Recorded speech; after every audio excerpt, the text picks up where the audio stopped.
Hi, Dr. Ben-Shalom. How are you? Well, I don't know if his thing is on, but Hi everyone. Hey, I'm hi. good. Awesome. All right, I'm going to do a little introduction and then give you the floor. So everyone, this is Dr. Ben-Shalom. He is internationally recognized as the world's first neurosurgeon to complete the Johns Hopkins Neuroplastic and Reconstructive Surgery Fellowship. Dr. Ben-Shalom combines his expertise in neurosurgery, neurosurgical oncology, neuroplastic surgery, and craniofacial surgery to improve patients' outcomes and offer a personalized approach to their treatment.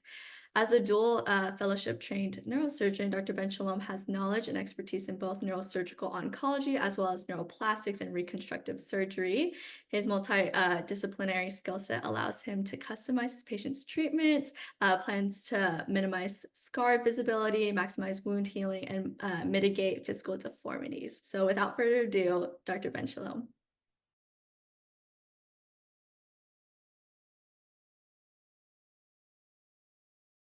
Can you hear me, everyone? Yes.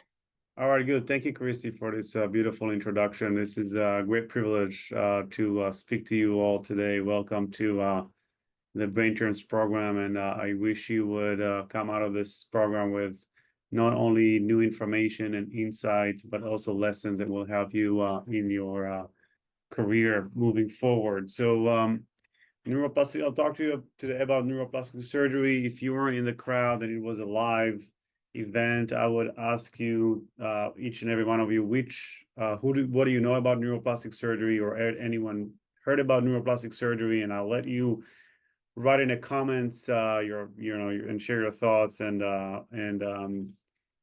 we'll leave some time for questions in the end. So, we'll talk a little bit about the innovation and the research and education, and tell you a little bit about the story of neuroplastic surgery and how it's been integrated now to almost every subspecialty in neurosurgery. But everything starts with teams. Basically, nothing would be possible without an amazing team of people that not only support the program but also believe in the program, and really give everything that it needs to have in order to excel. And on the right side, you see the Red Bull F1 team, which comprises of around 16 to 18 member for this one driver to be to be fast. He needed a team of people around him to push him and to make sure that everything runs smoothly. And this is one of the biggest lessons of my talk is find good mentors in your life and your career, as they're the one that will show you the way and give you high level view, I would say, support and backwind whenever you choose your path. So have to dedicate this presentation to those great leaders and visionaries. Hopefully you will meet them. So those are all my patients, and I always enjoy to start my talk with asking the audience which one of those patients has a computer in their head, or which one of those patients had a brain tumor that completely invaded their forehead, or which one of those patients is has a skull made of plastic or acrylic. And then patients, or I mean audience, start to guess, maybe this one, maybe the other one. And in fact, all those patients have been through major brain surgery, and all of them have been through some customized cranial implant following tumors or whatnot. And this is the goal of neuroplastic surgery, for patients to, no matter what procedure they've been through, to go back to their normalcy, because we know that self-confidence and well-being is associated with prognosis. So no matter what the prognosis is, you must come out of the surgery to look exactly like yourself and feel like yourself. But it wasn't always like that. So that's why there was a new field that was created to bridge the gap between neurosurgery and plastic surgery, to provide complex reconstructions and to ensure patients have preservation or of their preoperative appearance. And I'll explain why. When you look at this typical case, this is a young guy. He had a TBI. After he fell flight of stairs, he needed a hemicraniectomy because of a brain bleed. And then basically what happens, we remove half of the skull, so we allow the brain to swell. Now, once the brain stops swelling and the patient made amazing recovery, they need reconstruction. But if you look at the literature, when the patients come back for reconstruction, there is very high complication rates. In fact, when you ask AI, what is the most complicated case in neurosurgery, the answer is cranioplasty, because it carries the most significant amount of complications. And then you ask yourself why. This is sort of a benign procedure. It's only involving reconstructing the skull. Why there is such a high complication rate? And this is where, my mentor and the founding father of this started to look into the details. What are the techniques that we're using? What are the timings? What are the materials? To basically invest a lot in research to understand what are the things that we're doing wrong, and how can we improve the outcomes. And we're running now at this time many different studies about that are fine and what patients can benefit from cranioplasty or not. I'm not going to go into this, but there is a lot more research being done today to help those patients or understand the disease that is above the brain, that is involving the skull and the scalp and the dura. And when you look at those large meta-analyses, and I will focus on the one on the center, this is meta-analysis from Stanford. They looked at 8,000 patients and followed them over 8 years. And as you can see here, the overall complication rate is 36.6%. This is a lot. This means that every 1 out of 3 patients fail.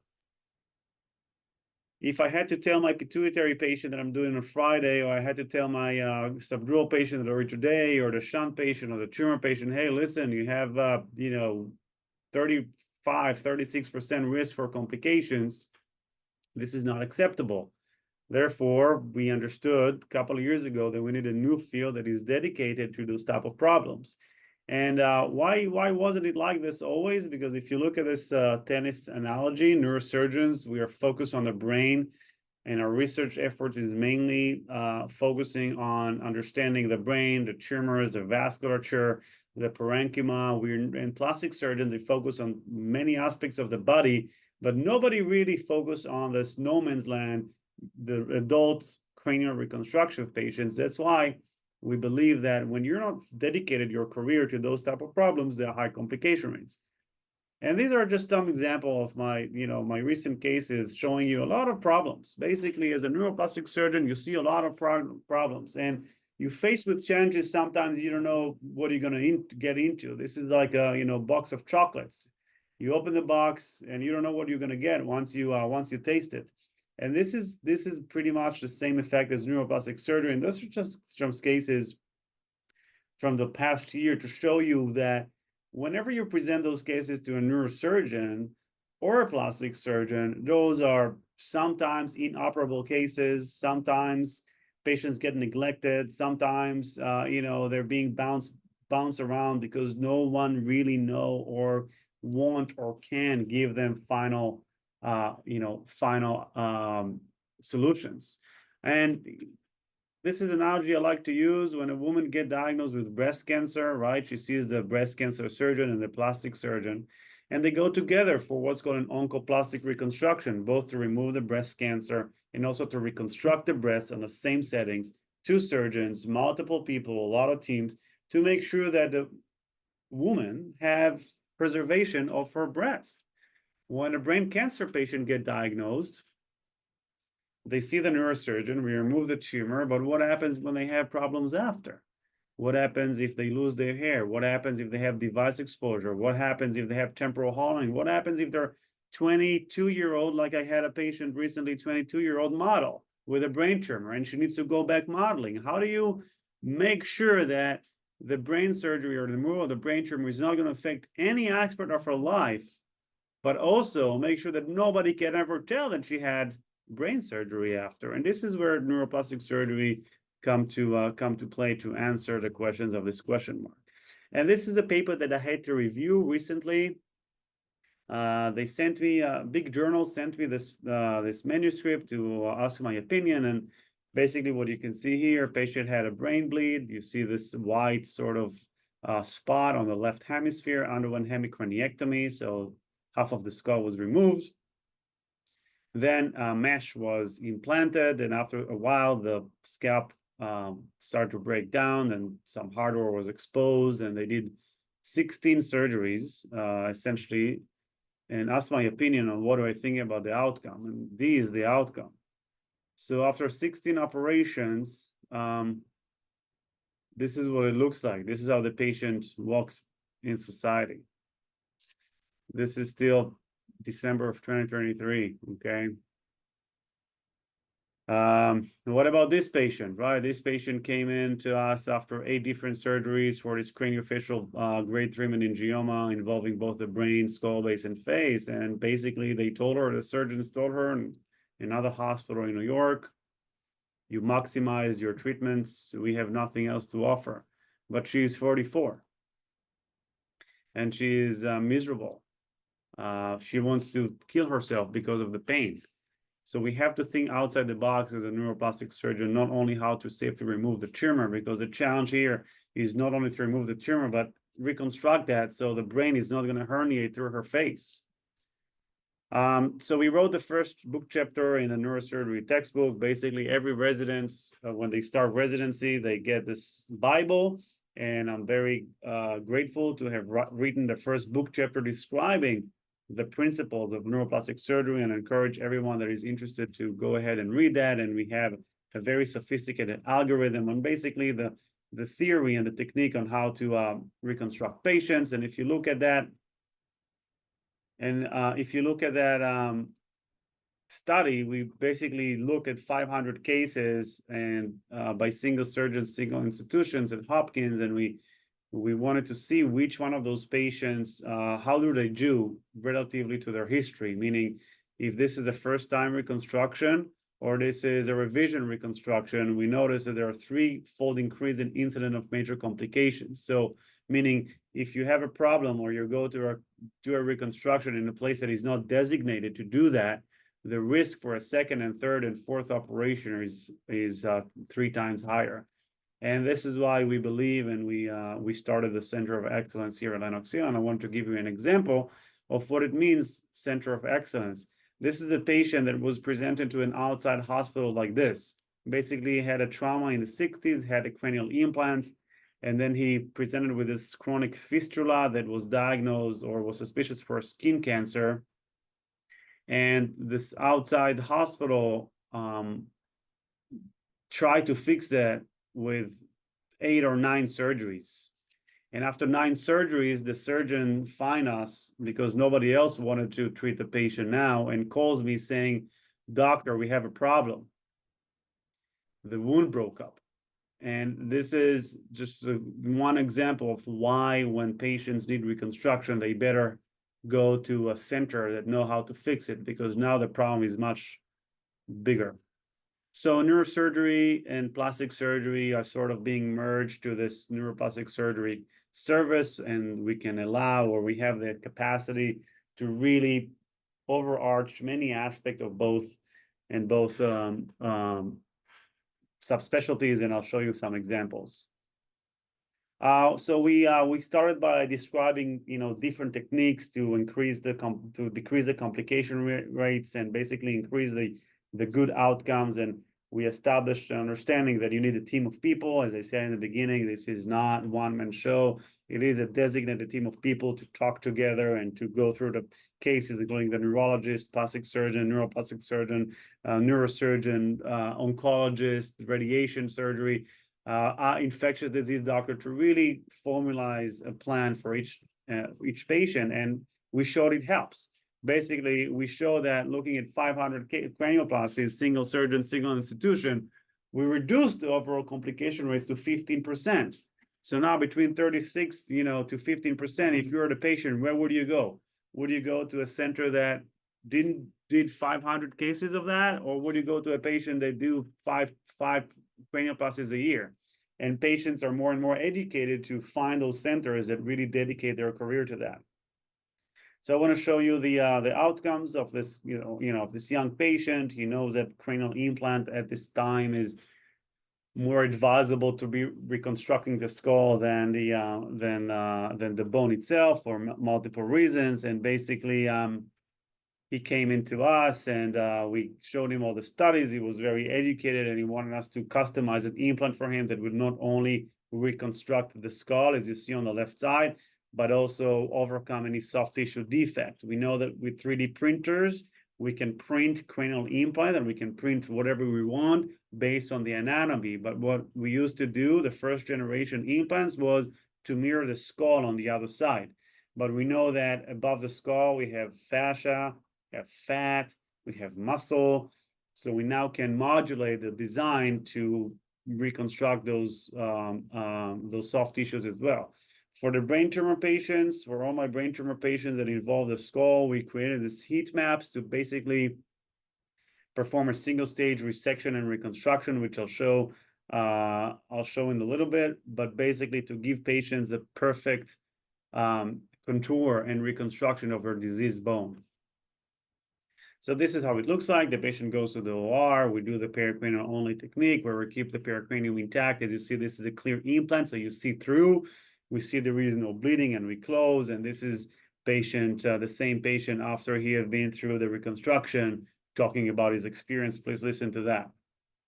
Well, a patient who was left with a deformed skull after a life-saving procedure is back to living a normal life thanks to a medical team at Lenox Hill Hospital. Leading the team, the world's first neuroplastic surgeon. Eyewitness News reporter Sonia Rincon with more from the Upper East Side.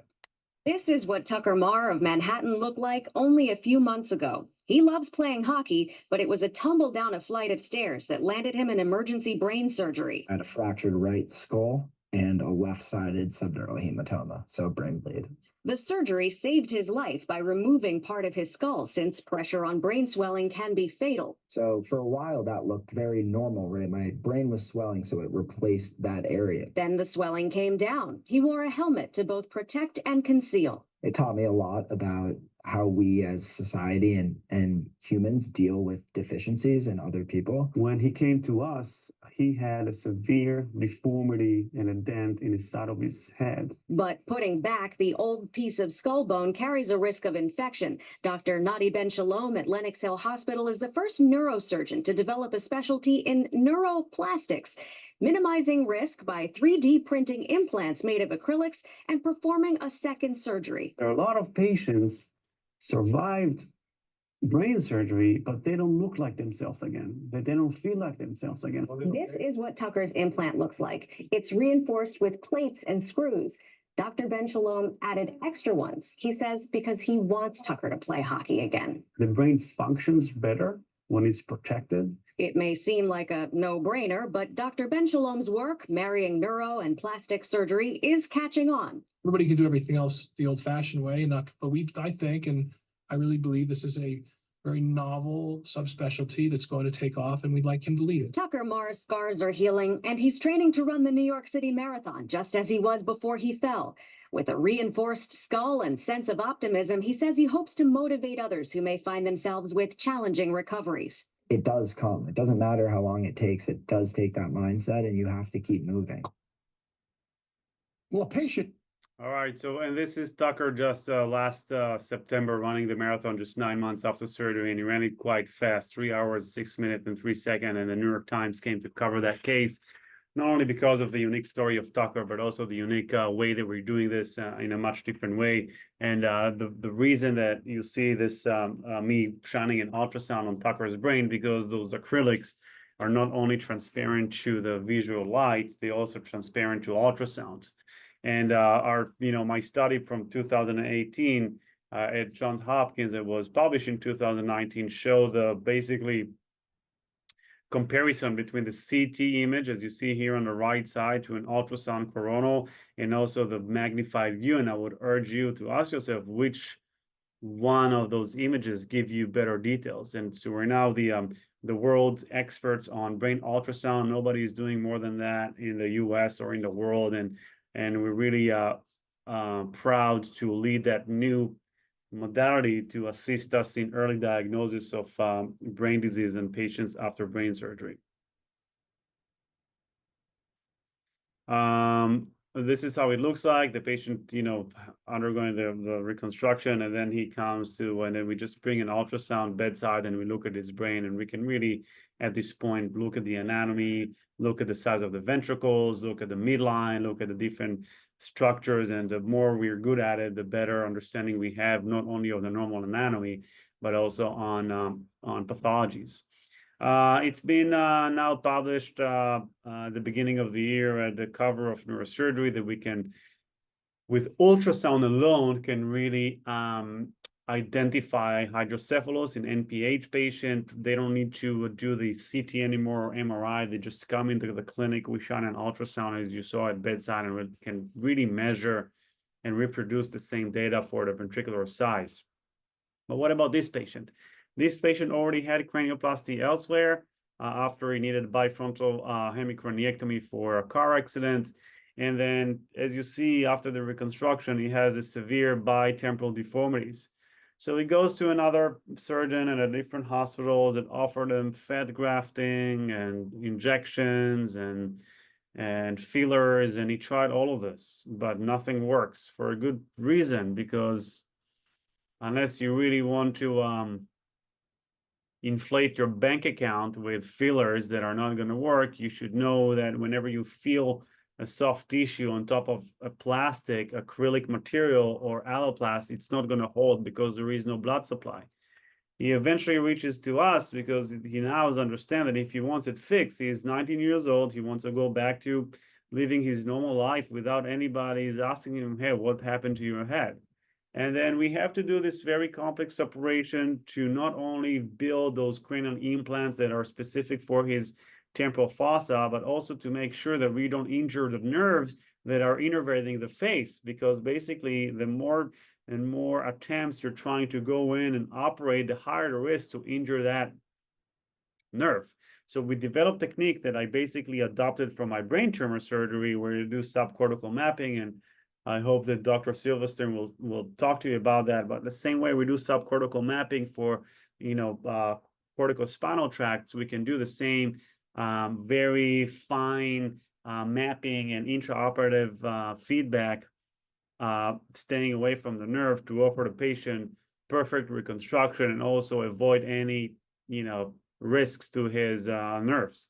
And this is basically the outcomes that shows the patient is much, much, much back to his normalcy. And as I said, well-being corresponds to their overall prognosis. This was published at the New York Post as well. What about patients with exposed shunts? So this is a patient that had a shunt, that got exposed with time, because what happens, a shunt is a high-profile device. It sits on the bone but pushes on the scalp. And basically, with time, the blood supply to the scalp got diminished. And as you can see on the left upper image, the shunt got exposed. So we would like to try to find different solutions to those patients, to basically not only offer him the same procedure on the other side, but to use the skull space to embed the cranial hardware, so it sits inside the bone and not outside the bone. And we published this first in Human Experience. You see the outside shunt before and the inside shunt in, as we use the skull space as the real estate to house that. This is pretty common problem with hydrocephalus patients. Basically, this is a survey by the Hydrocephalus Association. There are 72% of patient reported pain and discomfort with a shunt. So we can definitely help them with, many different ways. And I published this paper, the beginning of this year, showing that we can also do the cranial remodel the skull, and then embed the shunt within the inner cortex in order to avoid the high projection of that device. At this point, we are now transitioning to how can we use the skull space and skull implant to not only reconstruct, but also to add value. As you can see here, this is a cranial implant with embedded, pacemaker. Essentially, this is a NeuroPace RNS device for closed loop monitoring and preventing of seizures, which is now embedded in skull implant. This is a wireless ICP monitor that patients with suspected or high risk for ICP crisis can now implant this bedside ICP monitor to essentially monitor their pressures just at bedside remote. And this is the shuntoplasty, where we put the shunt inside the cranial implant. This is the result of neuroplastic collaborations. The future is being now, I would say, established by a lot of research and collaboration between neurosurgeon, neuroplastic surgeon, and industry to push that forward to the next frontiers. And this is just example. I was privileged and humbled to be part of this big team of people and clinical trial to help restore sensation and movement in the spinal cord injury patient. We implanted 5 microelectrode arrays in his primary and sensory cortex, and then implanted those pedestals to be connected to computer to do recording and reading and translating his neuronal activities into computers to essentially teach him how to move his arms. And after only 6 months, the patient was able to elevate his both arms and to have sensation, thankful to the great team at Feinstein that I'm now part of their NIH grant to basically understand how bioelectronic medicine and implantable neurotechnology can facilitate research and patients' outcomes. I would like to show you some of the other cases that we do. We published that on the second book chapter on the brain-computer interface and the functional cranial implants. And to summarize, this is basically the evolution of neuroplastic surgery is very much, I would say, in the same trajectory of the evolution of the cell phones. As within 25 years, we went from those bag phones that basically did nothing but sending and receiving calls to iPhones, which are now has a power processing of a spaceship. I think that we are in the same trajectory with a cranial implant, as we essentially used to use those gold plates back in the prehistoric era. We used to implant the bone flap in the belly. Now we can really use implants that has technology in that to give us some information. And this is the future, because it can be any patient. It can be GBM patient or tumor patient or epilepsy patient, which need a cranial implant. Instead of implanting this dummy device, we can now implant devices with technology embedded to basically learn and modulate the human brain, human function. I want to show you some cases before we leave some room for questions. This is some cases of my past 1-year experience, and I'll show a few different aspects of neurosurgery. So this is a patient that came in with this large forehead mass and was found to have a large brain metastasized from a primary liver cancer.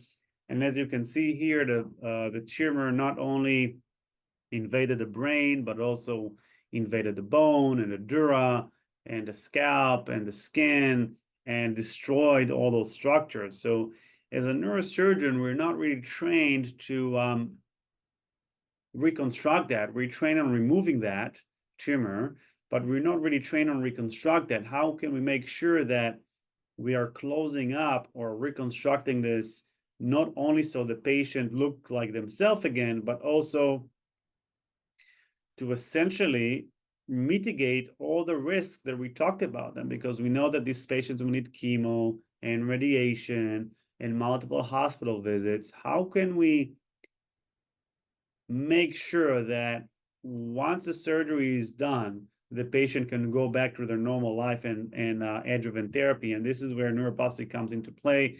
We do a lot of preoperative planning. I think that we're spending more time on the preoperative planning than on the surgery itself, essentially, because we take all the information and we segment all the different things with our partners, which are industry partners, both from the implants and the cutting guides and the augmented reality. You take all the information pre-op and then print those skull implants, or print those skull models with a specific anatomy to learn the specific patient's trajectory towards the treatment plan. And this is something this sort of technique or modality or protocol I inherited from my background, to basically really invest as much time in the preparation as in the execution, as we are ready for any possible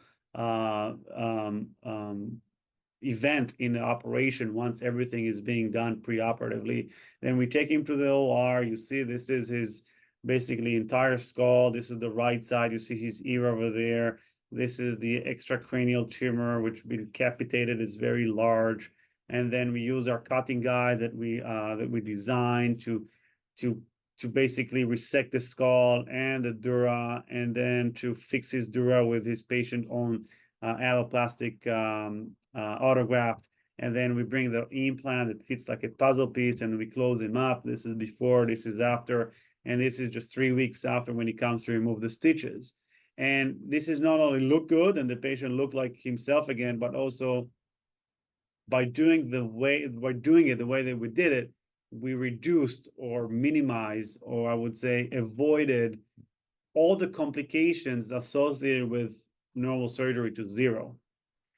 I think that we are publishing a lot on this technique of single stage resection and reconstruction. This is sort of my, I would say, niche or subspecialty, and we are working on many more advancements when it comes to tumor resection and tumor reconstruction, and the Northwell 3D labs really help us with that. This is another case, as you see, an MRI with a large breast mat, really invading 40% of the posterior skull and scalp. So we do those, very fancy multidisciplinary operations where we need to segment all the information preoperatively to make sure that once the patient is in the OR, it's smooth sailing, it's all autopilot, because we already did that preoperatively. We had our cutting guides, we resected the tumor, we reconstructed it, and you see the beautiful outcomes as well as a beautiful post-op MRI. This is not the standard of care. When you look at other places that don't have the service and don't have the specialty, those are extremely high-risk complications. Those surgeries are extremely high risk. The patient now 1 year post-op didn't have any complication post-surgery.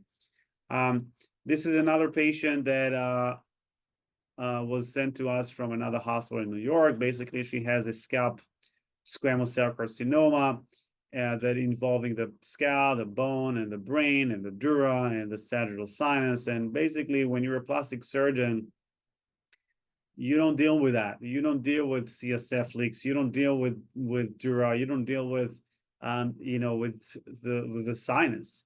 But when you're a brain surgeon, when you're a neurosurgeon, you don't really deal with scalp tumors. You don't really see scalp tumors, as we are not really good at reconstructing the scalp, and we don't have the credentials to do flaps. So the patient came to us, and we offered this, multidisciplinary approach where we resected the tumor, we resected the scalp, we resected the bone, as you can see here. Then we augmented the dura with this tensor fascial lata we took from the leg, and you see now that the dura was excised from all tumor. There was a big defect here. As a neurosurgeon, we're not trained to treat those defects. So basically what we did, we had to create a unipedicle scalp flap and harvest full thickness skin graft from the belly. Then we rotated, as you can see here, basically my design. I designed a unipedicle flap based on the left STA to elevate that, then rotate it, and then close the primary defect with this good scalp, and then put skin graft on the donor side that was harvested from the belly. And this is the post-op, basically what's called a tummy tuck incision. This is to avoid 8-hour surgery with free flaps and multiple complications on an old lady.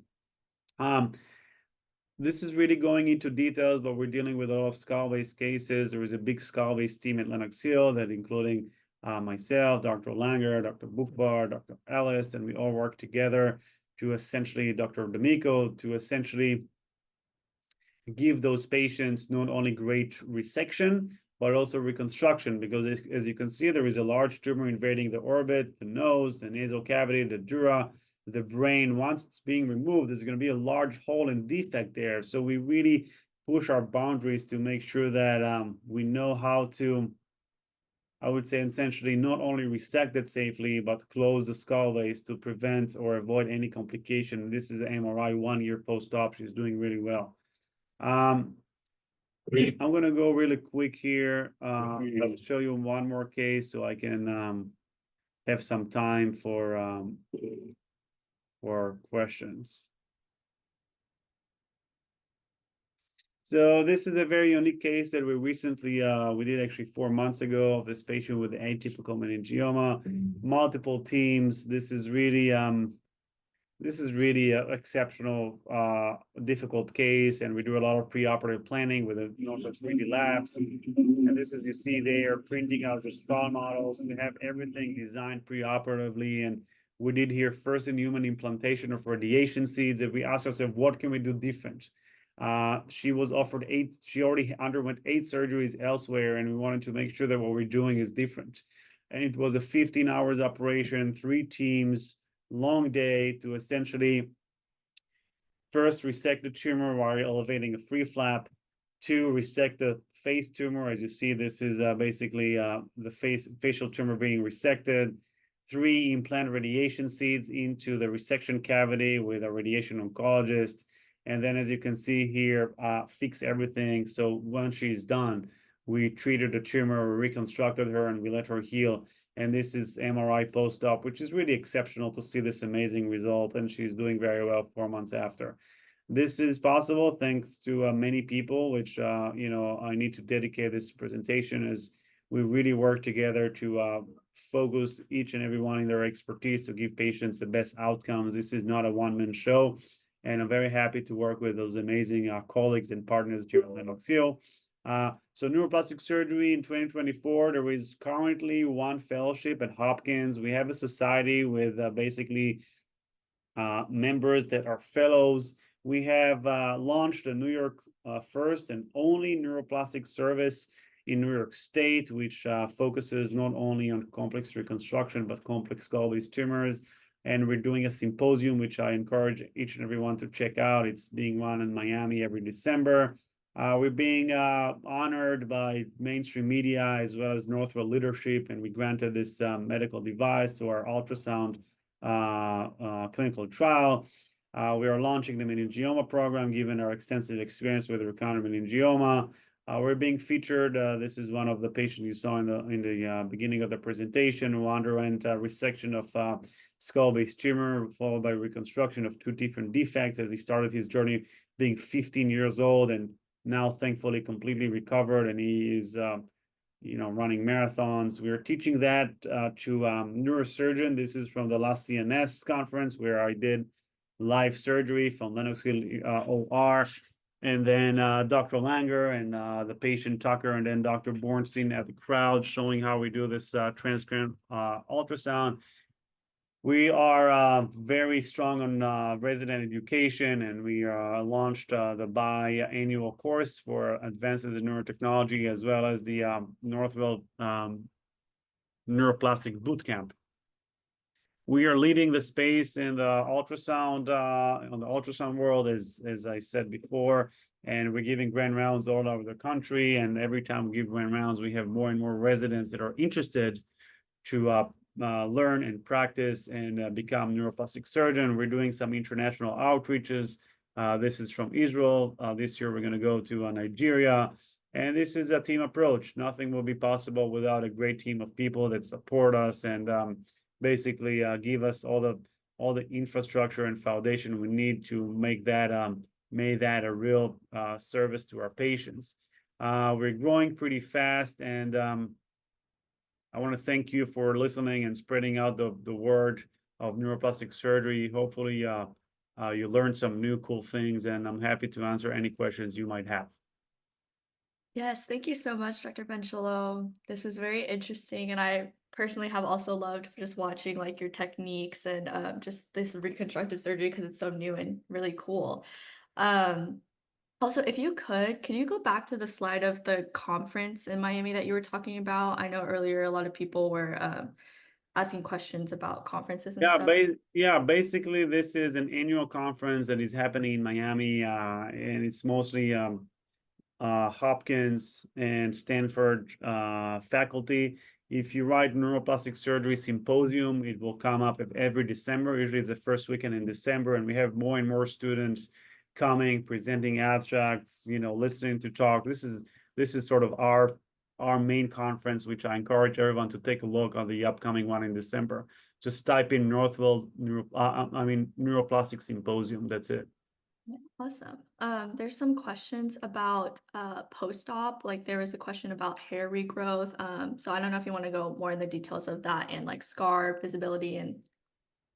Yeah, as you saw in the first slide, there is no problem with hair growth, and all the patients that you saw in the first slide have been completely reconstructed. And you know, I don't think that I see the scars from those images. So this is just the best demonstration of how we hide scars and avoid any visual deformities.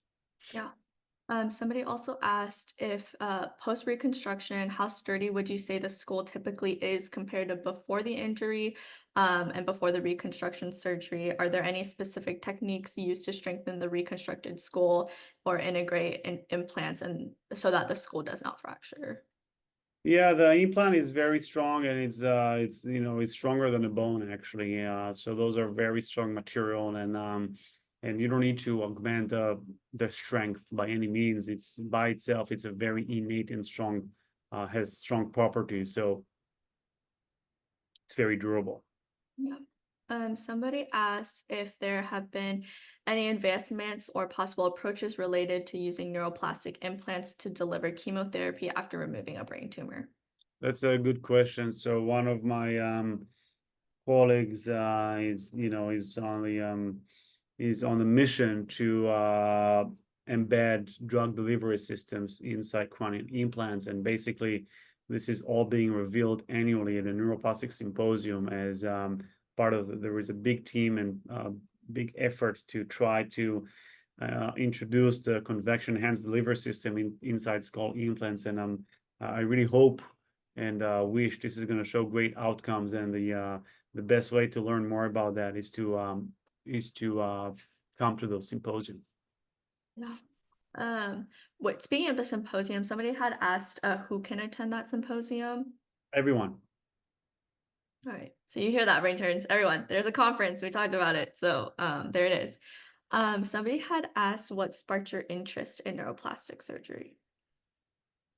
Yeah, so basically I would say that early in my training as a neurosurgeon, I realized there are a lot of patients that have been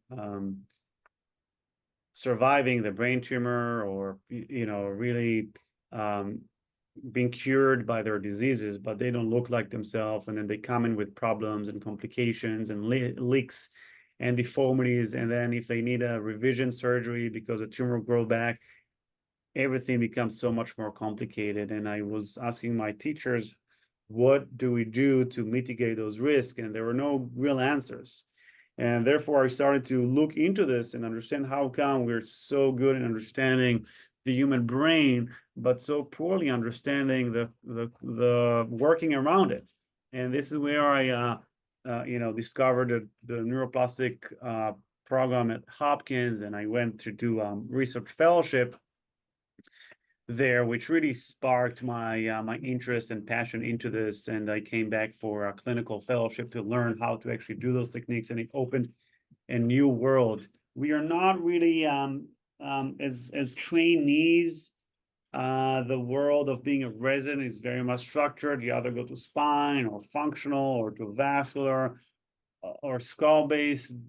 You really have to think outside the box in order to entertain those ideas. And I had this very early epiphany that, hold on, there is an issue here. Many patients have those issues. How come we don't know how to treat that? And I really wanted to give those patients and young patients that don't only need revision surgery for tumors, but patients that got cured their life back. And I noticed that if the patient don't feel like themselves again, then they'll look like themselves, and their self-esteem and well-being is jeopardized by the tumor. So then what's the point? Right. And this is where I engage in my studies. Yeah. Somebody had also asked if there was any risk of rejection of any kind of the implant. Somebody also asked if there was an impact of the implant on possible future surgeries due to reoccurrence. Yeah, those are good questions. So basically, there is nothing as rejection. There is infection that causes basically need for another operation. And as I showed, we're using those very specific techniques, surgical techniques, to mitigate those risks to as low as zero. So this is in terms of rejection or infection, which we all fear. And then what was the second question? If if it had an impact on like reoccurrence. Oh, all right. So basically, when you are the surgeon that is doing the first resection of the tumor, you always plan for the you always plan for the second surgery. Most surgeons, when they come in and this is not their daily sort of practice, don't think about that. When a patient with a brain tumor comes to me, I already think about the revision surgery. I already think about the next surgery. So I plan and design my incision, my approach for already also to be able to mitigate any risk moving forward. And this is definitely consideration. Sure. Somebody had asked for a clarification on what the electric device being installed in the scalp was called. There are many devices. It's everyone with a different function. It's nothing here is really specific. Another question is how you got interested in neuroscience from the start. Well, basically, the thing is that I started my training at NYU as a general surgery without a clear with basically I had two pathways I wanted to move forward. I wanted to do general surgery and then move in to do cardiothoracic surgery. But after 1 year of general surgery, they gave me, I was 1 month in a neuro ICU. And in the neuro ICU, I fell in love with the neurosciences and the neuro ICU patients. And this is where I changed my pathway from general surgery to neurosurgery. And this is sort of almost, I would say, like serendipity, because I never thought that I'm going to have a neuroscience or a neurosurgery interest or a neuroscience interest. But, you know, it was a mistake that I got a 1 month in the neuro ICU and it completely changed my career trajectory into neurosciences. Yeah, for sure. That often happens, huh? Another person was asking about if cranial implants can be used to treat patients with Alzheimer's. If so, would that be possible? No. Another person was asking if this type of surgery could help people with epilepsy. Yes. So as I showed in the in one of the slides, there is a device called a NeuroPace, or it's basically a pacemaker to monitor and deliver electrical activity for seizures. The indications are for patients that failed multiple treatments, that they don't have a focus to be resected. We can implant this device inside cranial implant and reduce their seizures by 80%. So definitely there is a room for that through those indications and very specific tailor that for the patients. Yeah, for sure. Somebody also asked how you interact with AI on a daily basis, or where you could see AI helping patients in the future. I want to say that the way that I interact with AI is mostly through our electronic medical records. We can now basically you know, give AI our headlines to patient story, and they will basically give us the output of a note. There is something very creative about neuroplastic surgery that I don't see AI helping in the creative process yet. There is a lot of hand-eye coordination. There is a lot of in operation sort of modifications or on-site, you know, basically changes. It's like sculpturing, and sculpturing. If you need to envision the outcome before you even start, and there is a lot of creative and artistic things goes into the surgery. So at this point, AI cannot replace that.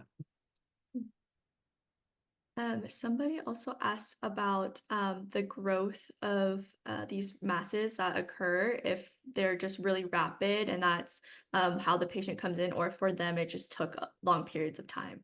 Yeah, it depends on the pathology, right? Some tumors like grade 1 meningioma can take years and decades to grow, if at all. Some tumors like GBM can grow to massive size within months. So it very much depends on the pathology, and the biology of the tumor will determine the growth rate. Somebody is also asking about where they can find a neuroplastic surgery program around the country. If you kind of want to talk about that.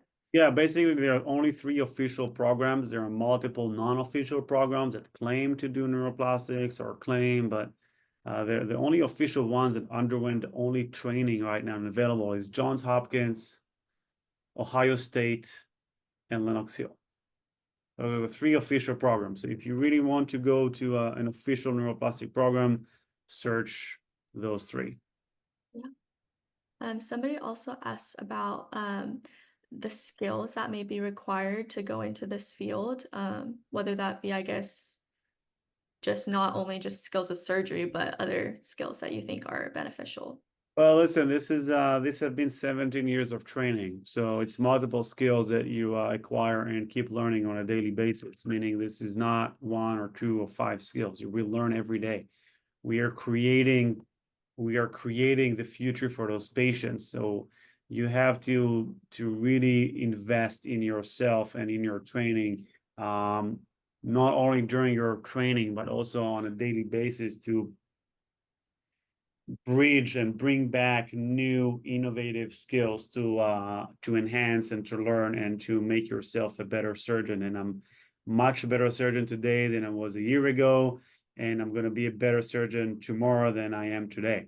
So it's a constant learning and constant basically dedicating your life to learning and acquiring new skills both inside the OR and outside the ORs. And I'm very lucky to have amazing partners and senior leaders to learn from. So basically those out of the OR skills, I'm very lucky to learn from my partners and leaders and chairs in my career.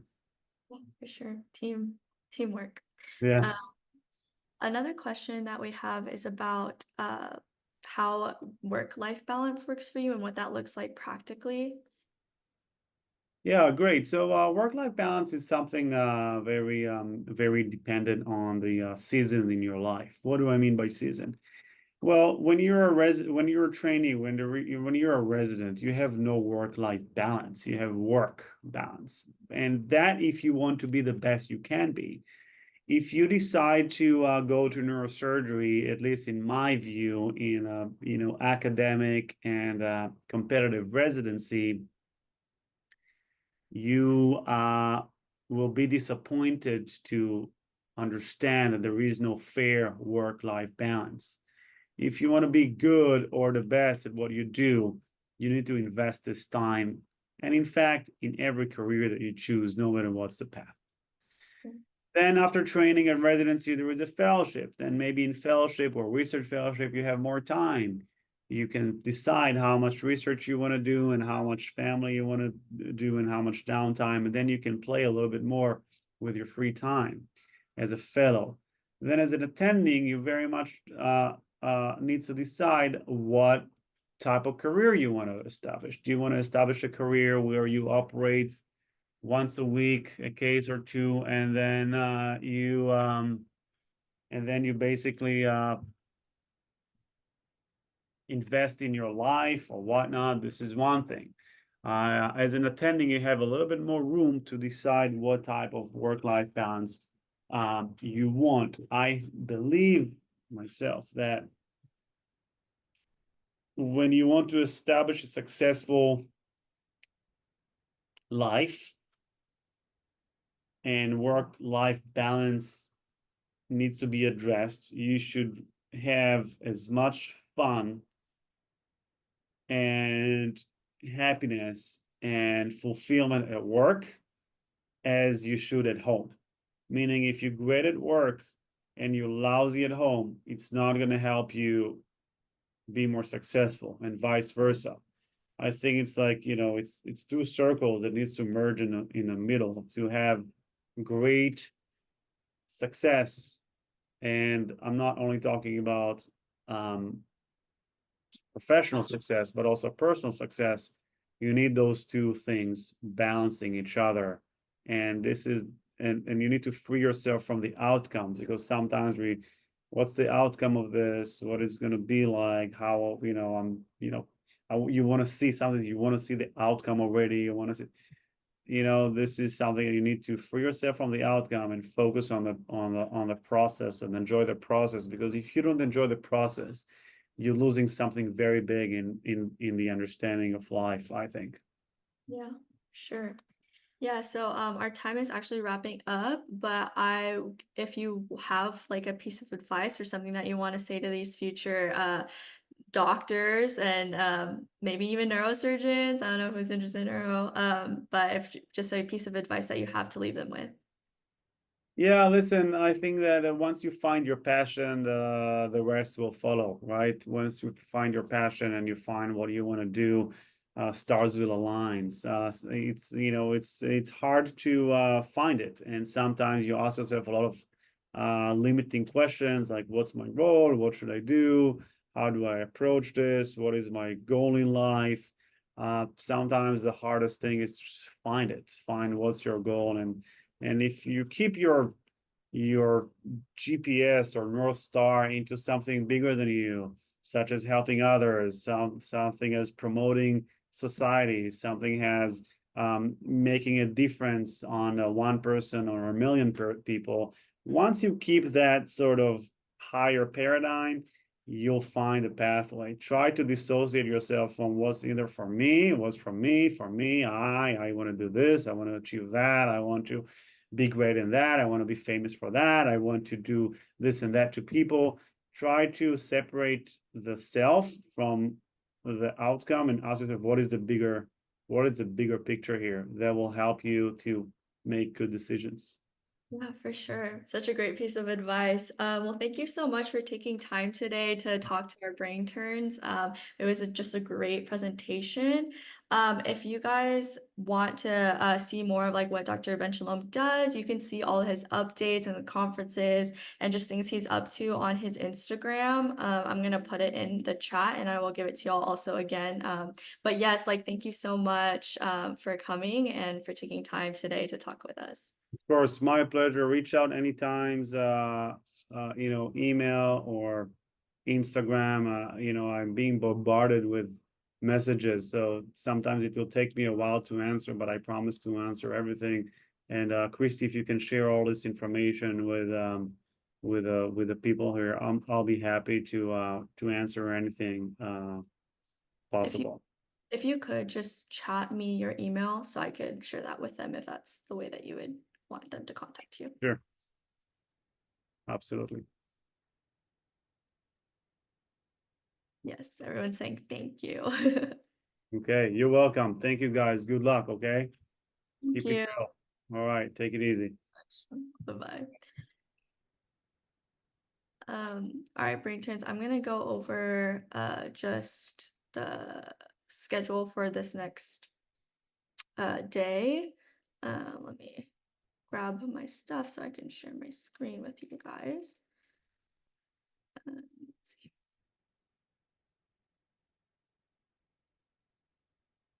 Right. So tomorrow we will have an Innovations in Neuro-Oncology talk with Dr. Bookvar, and then we will also have a talk with the physician assistants that are part of the Lenox Hill department, and then we will also be doing a talk on neurosurgery and pain with Dr. Soraya Motivala. So that will be a really fun day. I hope you guys enjoyed today. Yes, I can share his his Instagram. Yep, that's it. And then also don't forget about the t-shirt contest design, and to follow our social media, our Facebook group, because that's where I do my announcements, and then our Slack channel. I think Samantha has something to say, so I'm gonna put those links in the chat. Nope, nothing to say. I was just gonna say I'll put the links in the chat. We really enjoyed talking to you guys today. You have our emails now if you want to reach out to us, and now you have Dr. Ben-Shalom's email if you want to reach out to him. So like we were saying earlier, email never hurts. We look forward to seeing you guys tomorrow for another great day. Yeah, thank you guys. We can't wait Thanks, to see y'all guys. back.